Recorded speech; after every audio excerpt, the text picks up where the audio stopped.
अस्सलाम वालेकुम अजीज तलबा, मैं उम्मीद करता हूं कि आप सब खैरियत से होंगे।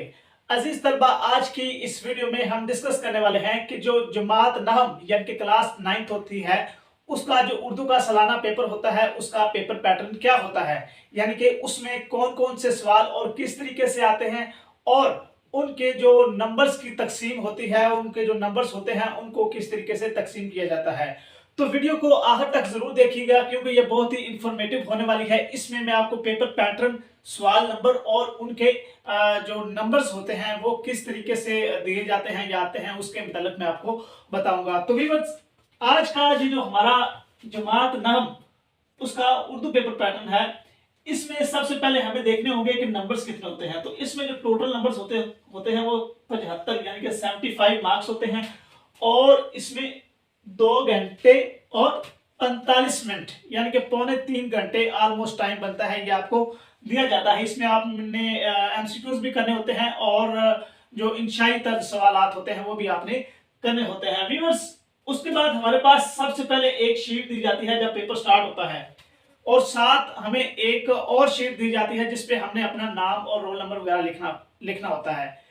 अब हमें दो शीट्स दी जाती हैं, एक पे हमें नाम, रोल नंबर और इंशाई लिखना होता है और उसी पे ही हमने एमसीक्यूज को सॉल्व करना होता है। अब जो एमसीक्यूज आपको दिए जाते हैं वो एक अलग शीट होती है, वो आपके उस पे 15 नंबर के जो एमसीक्यूज होते हैं वो शीट पे होते हैं, यानी कि आपको सबसे पहले पेपर स्टार्ट होने पर क्या सॉल्व करना होगा, 15 नंबर के एमसीक्यूज। ये आपकी एक लैदा शीट होगी, वो आपका जब पेपर स्टार्ट होगा वो 20 मिनट का टाइम होगा, वो आपको शीट देंगे, एमसीक्यूज आप सॉल्व करेंगे और 20 मिनट के बाद आप उसको वापस कर देंगे। ये हमारा हो जाएगा एमसीक्यूज, यानी कि जो मारूजी तर सवाल वो हमारे क्लियर हो जाएंगे। उसके बाद हमारे पास आ जाता है इंशाई तर्ज। इंशाई तर्ज से मुराद इंशाइया, जिसमें एमसीक्यूज के अलावा बाकी मुख्तलिफ सवाल पूछे जाते हैं, कहानी होती है, सवाल होते हैं, तशरीह, खुलासा वगैरह, वो हमारे पास आ जाता है। वो शीट हमें बाद में एमसीक्यूज की शीट लेने के बाद वो हमें दी जाती है। अब हम आते हैं कि इंशाई तर्ज में हमारे पास सवाल क्या क्या होते हैं और किस तरीके से होते हैं। अब व्यूअर्स, इंशाई तर्ज में हमारे पास दो हिस्से होते हैं, एक हिस्सा अव्वल, दूसरा हिस्सा दोम, यानी कि हमारे पास दो हिस्से होते हैं, हिस्सा अव्वल और हिस्सा दोम। अब सबसे पहले हम सोल्व करते हैं हिस्सा अव्वल के। हिस्सा अव्वल में हमारे पास क्या होता है, हिस्सा अव्वल में हमारे पास सवाल नंबर 2 ये होता है। सबसे पहले क्या होता है, सवाल नंबर 2। सवाल नंबर 1 कहां गया, वो व्यूअर्स होता है हमारे पास एमसीक्यू। इसको हम कौन सा देते हैं नंबर, सवाल नंबर 1 एमसीक्यूज को, जो हमने ऑलरेडी शीट जिस पे पेपर अटेम्प्ट करके हमने वापस दे देते हैं, वो हमारे पास कौन सा होता है, सवाल नंबर 1। अब हिस्सा अव्वल में हमारे पास सबसे पहला सवाल कौन होता है, सवाल नंबर 2। उसमें हमें क्या करना होता है व्यूअर्स, हिस्सा अव्वल के सवाल नंबर 2 में हमें तशरीह करनी होती है किन की, 3 इशार हिस्सा नज़म से और 2 इशार हिस्सा गजल से आते हैं। यानी कि सवाल नंबर 2 हिस्सा अव्वल के उसमें से हमने 3 इशार हिस्सा नज़म और 2 इशार हिस्सा गजल से आते हैं और उनकी हमने तशरीह करनी होती है। और हर एक के कितने नंबर होते हैं, 2 और 5 टोटल हमने तशरीहात करनी होती है, तो वो टोटल कितने बन जाते हैं, 10 नंबर। तो ये हमारे पास हिस्सा अव्वल होता है। हिस्सा अव्वल हमारा खत्म हो गया। इसके बाद हमारे पास आ जाता है हिस्सा दोम। अब हिस्सा दोम में हमारे पास सबसे पहला सवाल आता है सवाल नंबर 3, क्योंकि एक ये था, 2 हमारे पास ये आ गया और उसके बाद तीसरा सवाल आ गया। तीसरे सवाल में हम क्या करते हैं, नसर पारों की तशरीह। नसर पारों से मुराद जो हमारे पास असबाक होते हैं, सबक होते हैं, नज्मों और गजलों के अलावा उनकी तशरीह करनी होती है। उनका सबक का नाम लिखना होता है, यानी कि आपके पास एक पैरा आएगा, उसका आपने खुद ही से अपने पास से जो उसका ठीक नाम होगा वो सबक का नाम लिखेंगे। उसके बाद मुसन्नफ यानी कि उस सबक को किसने लिखा उसका नाम, और खत कशीदा अल्फाज के मानी। खत कशीदा अल्फाज के मानी, जब वो पेपर में आपके पास पैरा आएगा उसमें कुछ अल्फाज होंगे जो अंडरलाइन किए होंगे, उनके आपने अल्फाज मानी भी लिखने होते हैं। ये टोटल आपके पास 3 नसर वाले होते हैं और आपने 2 करने होते हैं और हर एक के 5 नंबर होते हैं। 5 ज़रब 2, वो टोटल हमारे पास कितने बन जाएंगे, 10। यानी कि नसर पारे ये हमारे पास 2 करने होंगे, सवाल नंबर 3 होगा और इसके कितने नंबर होंगे हमारे पास, 10। उसके बाद हमारे पास आ जाता है सवाल नंबर 4। अब सवाल नंबर 4 में हमें क्या दिया जाता है, सवाल नंबर 4 में हमें मुझसे सवाल दिए जाते हैं।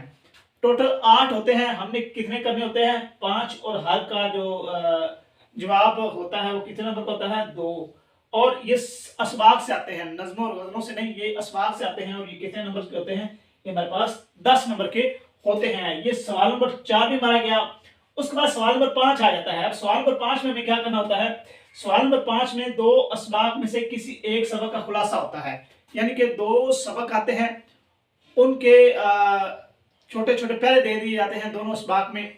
उनमें से आपने एक असबाक को, एक पैरे को आपने चुनना है और उसका आपने खुलासा लिखना है सबक का। जिस पैरे को आप सिलेक्ट करेंगे उसका आप सारे सबक का खुलासा लिखेंगे। तो ये हमारे पास एक खुलासा कितने नंबर का होता है? 5 का। तो 5 नंबर सवाल नंबर हमारे सवाल नंबर 5 के 5 नंबर हमारे पास होते हैं। सवाल नंबर 5 के बाद हमारे पास आ गए सवाल नंबर 6। अब सवाल नंबर 6 में क्या आता है?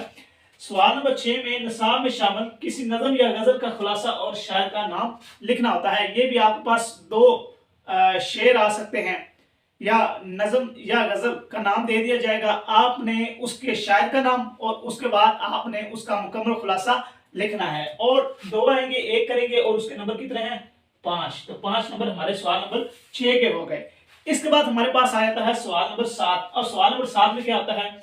उसमें या तो दरखास्त आती है और खत, इन दोनों में दो आते हैं। इन दोनों में से आपने एक चीज करनी होती है, अपनी मर्जी से या दरख्वास्त कर सकते हैं या खत कर सकते हैं। इन दोनों में से आपने एक करनी होती है और वो कितने नंबर की होती है? 10। तो 10 नंबर हमारे पास किसके हो गए? सवाल नंबर 7 के। इसके बाद हम आ जाते हैं सवाल नंबर 8। अब सवाल नंबर 8 में हमारे पास दो चीजें आती हैं, एक कहानी और दूसरा हमारे पास क्या आता है? मुकालमा। इन दोनों में से आपने एक चीज लिखनी होती है और एक चीज जो लिखेंगे उसके कितने नंबर होंगे? 5। समझ आ रही है? यानी कि जो चीज आप लिखेंगे उसके कितने नंबर होंगे? 5। आगे हमारे पास आ जाता है सवाल नंबर 9। अब सवाल नंबर 9 में जुमले दिए जाते हैं, उनके दो हिस्से बनाए जाते हैं। एक में तो आपने करनी होती है जुमलों की दुरुस्तगी, यानी कि जुमलों जो गलत जुमले होंगे आपने उनको ठीक करके लिखना होगा, 5 नंबर के लिए होंगे। अगर वो आप नहीं कर सकते तो आपने जुमलों की तकमील, यानी कि जुमले दिए जाएंगे, वो छोड़े जाएंगे, उनमें से कुछ वर्ड्स खाली जगह दे दी जाएगी, वो आपने वो खाली जगह पूर करके उन जुमलों को आपने पूरा करना होगा। तो भी बस 5 नंबर के लिए हमारे पास ये होते हैं, या आपने जुमलों की दुरुस्तगी करनी होती है या आपने जुमलों की तकमील करनी होती है। तो भी बस ये टोटल होता है 75, यानी कि 75 नंबर्स का ये पेपर। तो इस तरह से हमारे 60 मार्क्स हिस्सा इंशाई से पूरे हो जाते हैं और 15 मार्क्स जो हमारे होते हैं वो हमारे मरूजी तर्ज सवालात में से होते हैं। अगर किसी स्टूडेंट को इसमें किसी चीज की समझ ना आई हो तो वो कमेंट सेक्शन में कमेंट करके इस पर मजीद रहनुमाई ले सकता है। शुक्रिया।